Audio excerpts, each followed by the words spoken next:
Hey y'all, welcome back to my YouTube channel. For those of y'all who are new here, my name is Moki Beth and I own a reselling business primarily on the Poshmark app, but also using eBay, Mercari, and Tradesy. Today we have another monthly sales video. We are talking about our total sales for the month of August, but okay, before I talk about August, I want to talk about June. If you didn't watch our June video, I will link it up on the screen. But during the month of June, we really took a step back. Our sales suffered because we wanted to hire people, delegate, create training manuals, systematize, and create basically processes so that I could step away from the reselling business and the business could more or less run itself. This was really kind of the transition period from me being a full-time reseller as a job to owning a reselling business. And so before we did this, we ran financial projections, and we did that using historical data and different inputs. I'm not going to get into the nitty-gritty of what those projection formulas were and what that calculation looked like, because we are going to be providing resources that are going to do a deep dive into those topics. But because we knew we had to take a step away, our sales were going to suffer, and we had never really done this before, hiring, delegating, and kind of creating this whole business, systematizing it all, was really a leap of faith. However, being able to lean on those projections and lean on those numbers really helped make that leap of faith feel a little bit more secure and a little bit more calculated. So that being said, this August, we are within the second month of being on track with those projections, which I'm super happy about, and makes me feel like that leap of faith, all that work in June, all that letting go of the things I've been doing for years and years and years, and the delegation, the systematizing, the working on the long-term vision was worth it. And it feels really, really good to say that and to feel like, all of that paid off and will continue to pay off. So this month we had a record-breaking month for us. Our total sales were $15,598.61, which is $3,732.36 more than last month. So and last month was a record-breaking month as well. So super happy with that. And again, I do want to state this like I do in all videos. This number is gross sales. It doesn't include cost of goods. It doesn't even include the platform fee, which Poshmark takes 20% off the bat. It doesn't include expenses of any other kind. It's just gross sales number, but it's the number that I am choosing to report to y'all every month just to give you an indicator of where we're at. But before we dive into other numbers that I like to report every month, I want to make a point here. What I used to do as a reseller was, I'd sit down at the beginning of every month, now we're in September, and I'd write out my goals. I'm sure a lot of y'all do the same thing. And I would always start with my sales goals. And I would basically literally pick a number out of thin air. I'd say, I want to make 5,000 in sales this month, for instance. And then I would kind of reverse engineer that number and figure out, okay, so how many items do I need to list based off my sell-through rate, etc., to end up with that number. And it would usually be, not something that was completely unrealistic objectively, but would almost always be way more than I had ever done before. So for instance, I remember one month I reverse engineered and it came out that I needed to do 17 listings every day. And I had zero inventory at the time. And so not only did I need to list 17 items by myself every single day, but I also had to source for that. I also had to inventory that. I also had to keep up with increase in shipping. And I was like, okay, I can do it. But I had completely not accounted for reality and all the different changes that a business undergoes when it does increase volume like that, and how there is a limit to how much you can do. And so what I shifted over from doing is not picking a goal out of thin air, but doing rather financial projections based off of historical data, like I said, and seeing, okay, what have I been doing historically? How many items have I been listing historically on average? And using that as a launching point, maybe increasing by 10% if you're feeling really gung-ho about it, but coming from it that way, where it's based in reality, where it's based in clear efforts and outputs that you've already produced, instead of creating these big, numbers picked out of thin air and then like me, almost always not achieving them. And that's what kind of tended to be the recurring theme, is that I would pick these lofty goals out of thin air and not be able to achieve them because they weren't rooted in any sort of reality. All of that to say that I do think it's important to look at your numbers. If you want to look over how many you've listed each month and you haven't been tracking that data thus far, you can find that data from Poshmark's inventory report plus Poshmark's sales report. By combining those two, you can get that number and just see how many on average have you been listing every month. And in doing that, you can have a much more solid understanding of what your business can look like over time. So to summarize, what I've realized is it's really important to make goals that are based on projections instead of projections that are based off goals, because if you pick a number out of thin air and you don't have the inputs such as hours to list or items available to list to support your expected output, then you're just going to be scrambling and frustrated and disappointed. But if you can use your projections based off of what you have available to make goals, then you're going to feel much more secure and you're going to see steady, consistent growth over time, which is really what this is about. Reselling is not a get-rich-quick overnight scheme. It takes time, and I'm going to talk about that later too. Okay, so on to the other numbers that I want to talk about. Okay, so with that being said, let's talk about how much we listed and the other numbers that I discuss in my monthly sales videos. So in the month of August, we listed 671 items, which is 10 more than we did in July, remaining fairly consistent. We sold 302 items, which is 61 more than last month. And why is that if we listed the same?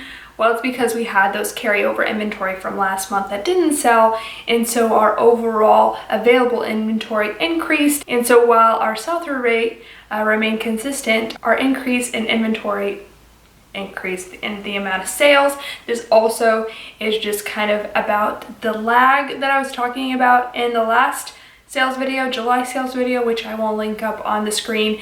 That just is kind of the idea that reselling doesn't have instant gratification, has a delayed gratification, and that delay is showing up this month in August. And it just takes some time to really ramp up and start doing consistent sales and reselling, because you have to build up a high quality inventory. And the key words there are high quality, because you could have thousands of items in your closet. If those items don't have any resale value, then your sell-through rate is gonna be very, very low and you're not gonna have a lot of sales. So if you really have to choose between quality and quantity, which a lot of us do because we have a shortage of time, I would say really prioritize quality. And that's what I've chosen to do in the past when I was doing it solo. Our average sales price was $51.65, which is $2.41 up from July, so that's good. Our average sales days, which is how long on average it took for the items that we sold to sell, was 78. And then the median sales days, which is the number I really like to use as a barometer for how well we're doing more so than the average, was 30. And this is good because it's almost identical to last month, which means we're remaining consistent.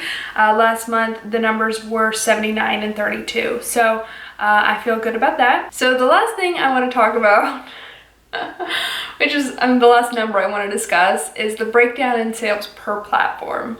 And I want to discuss this kind of with a tail between my legs, because I know I've been talking about this for a while and still have not followed through, but I have to admit a failure here. We still have not really committed to cross-listing. After last month's video, I had so many of y'all reach out and offer to be our virtual assistant and help us cross-list, which was so nice, and I thank y'all because it means that he would want to work with me, which is awesome. But unfortunately we do have someone already for this position, and so it's just a matter of getting that training material together and training them and onboarding them, which does take time and is why we didn't do it this month. So I'm gonna make this promise here and now. By the time I sit down to film the September sales video, I promise, my online promise, is we will have trained that person to cross-list for us, and they will be cross-listing. So, we are going to do it this month. But let me just break down the numbers. Anyways, on Poshmark we had $13,475 worth of sales. On eBay, we had $1,024 worth of sales. On Tradesy, we had $714.61 worth of sales. And then on Mercari, we had $385. I actually did cross-list in the very beginning of August, which kind of, I think, woken the eBay algorithm beast a little bit. And so we did actually have an increase in sales on eBay, which I was very happy about. And it just kind of goes to show that consistency is so important on eBay, and you just really have to show up and be continually listing in order for you to get any kind of traction over there. It's not really a list and forget platform, and I don't think these other ones are either. So that's why I think it's going to be really important and really exciting to get back to cross-listing, and I think we're gonna see a significant increase in sales. One other thing I wanted to mention is that something that I've been thinking a lot about recently is that not only are we, potentially leaving money on the table and not making as much money as we could be by not cross-listing, but we're also putting ourselves in a very vulnerable position by basically putting all our eggs in the Poshmark basket, because if anything were to happen to Poshmark, we would be screwed. So risk mitigation, really kind of diversifying your portfolio in the sense of really securing your assets, which is your listing, by putting them in multiple different places just in case one of those platforms does go down, I think is another reason on my long list of reasons that I should be cross-listing. So I just want to make a note of that because it's something, again, that I've been thinking about. Okay, so overall, I am very happy with this month. I feel very satisfied that our projections, seem to be based off of accurate data, accurate calculations that really seem to be rooted in reality. That gives me a lot of peace of mind, because I think I talked about in my video last week, my reseller story, which I will link up on the screen, that I do deal with depression and anxiety, and that is something that doesn't go away within your job. It's very much intertwined into all elements of my life. And so just having those calculations and those numbers and those sets of data that I can really lean on and that I can rely on really helps alleviate a lot of that anxiety. So very happy with those numbers. However, I am still feeling perturbed by the fact that we're not cross-listing, and just, that aching feeling that we could be doing more. But the reason we didn't, and it was somewhat, a decision that we made pretty early on in August, was that it takes time to hire and train someone, like I talked about earlier. And we were focused on two things, and I'm really happy with how they turned out. I'm really excited to share both of them with y'all. So just stay tuned next week. I'm gonna share it. Okay, so last month, a lot of y'all suggested that we talk about what is selling fast for us right now. And so I thought it'd be fun to switch it up and talk about that. I think it's a good kind of insight into what's in high demand, and so that you can really make sure to focus on those things when you're outsourcing, especially if you want quicker flips. And then after that, we'll talk briefly about goals for the month of September. Okay, so let's discuss brands and categories that are selling really quickly right now. The first sale I want to spotlight is this Rails Intarsia sweater that was new with tag. It had these little lightning bolts on it. It was super cute.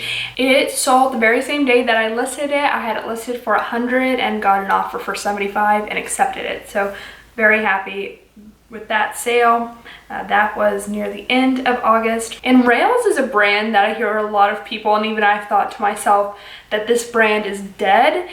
And the thing is, whenever someone says that, almost 9 out of 10 times, it's an oversimplification. So usually certain categories within that brand are dead. And I think within Rails, the flannel button-down shirts that used to do really well, those kind of their signature piece, isn't performing as well. And so if you see that in the thrift store, most of the time I skip it. And that's, I don't think, anything to do with the fact that Rails is dying. I think that has more to do with the fact that plaid button down fitted shirts are kind of not on trend right now, and they could come back in style. But what I'm seeing sell much better from Rails are these sweaters, and especially Intarsia sweater. And Intarsia just means that some kind of design is like knitted into the sweater. And so ones with lightning bolts, ones with stars, sell really well by rails. And I actually just sold another one today. So, and in the past I've paid up for this type of piece, you know, with retail arbitrage, because I know that it does do well. So just something to keep in mind, that, you know, even Free People, Madewell, Anthropologie, all these brands, they're not dead, just there are certain styles that are either saturated or not on trend anymore, but these brands are still creating styles that are in high demand. And the same goes for brands like Rails or brands like Joie. So next I want to highlight 3 sales I had by this one brand, and this brand has been selling really well for me, and that's Alo Yoga. Do y'all know about Morning Brew? It is a email it's a daily email that you can get. That's a business email. Would highly recommend it. I'll link it down below. But they also have a weekly email called Retail Brew that just goes over different news within the world of retail. And one morning I was like, you know, looking over it, and I saw this report on the fastest growing athleisure brands, or activewear brands, I think, and Alo Yoga was number 1. And I was like, that does not surprise me at all. I'll link, you know, that report down below. But as a reseller, that didn't surprise me at all, because this brand has been performing really well, way better than it did even a year ago. And obviously COVID and quarantine have something to do with that. But I had 3 sales that were really quick by Alo Yoga this month. The first was a pair of these high-waist moto leggings. It's that style legging, because this legging does do really well. It was worn by like Bella Hadid and Gigi Hadid and a bunch of other celebrities. And then, oops, hey y'all, I forgot to mention, these leggings actually sold the next day after listing in a bundle for approximately 23% off of asking price. The next was a Alo Yoga lavish bra in this really pretty glossy forest green color, and that sold the next day as well. I had it listed for $50, and I think it sold for $40 with discounted shipping. And then the next also sold within the next day, and that was the Alo Yoga rib support tank top. All of these are new with tags, by the way, and it was in black, and I had it listed again for $50, and it sold from an offer for $38. So Alo Yoga doing really well, and in general activewear is still doing really well. I think people are still at home, you know, wanting to do stuff outside. I think the quarantine is definitely forcing us all to like kind of get a little bit more adventurous with our outdoor activities and going on walks and stuff, and then of course working out. So a lot of activewear is just selling for me well in general, so I would still make sure to keep going to activewear within your thrift store, that section. Zella by Nordstrom is selling well for me. I would never recommend paying up for it. It's usually selling in the $25 to $35 range, and these are often new or new with tag condition. However, if you can get it at the bins or something, I would definitely recommend trying that out. And then Nike's doing well for me, and Nike's a brand I really, you know, I live in Portland now, and Nike is based in Beaverton, which is, you know, right nearby.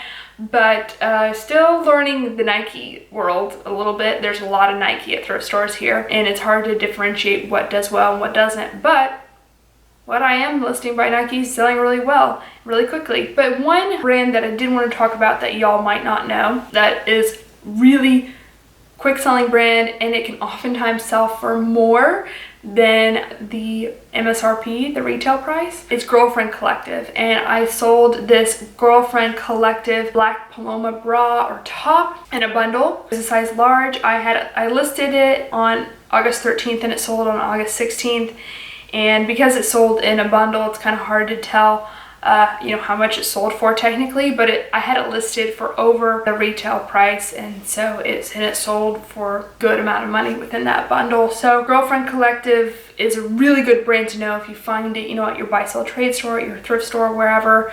Definitely worth considering picking up. Definitely check comps at least. But it's selling really fast, and you know, I think Girlfriend Collective, they've just been really low on stock. I think they've just had a huge excess of demand that they weren't anticipating, so people can't get their hands on these items, so that's why you can sell it for more than retail on the reseller market. However, I think I wouldn't be surprised if Girlfriend Collective restocks soon and demand recalibrates, but it's still a brand that's super in high demand, so definitely keep an eye out for it. And then the last sale that sold quickly that I wanted to talk about was this Enda Innocence cutaway maxi dress. I've actually sold another one of these, but this one sold super quickly.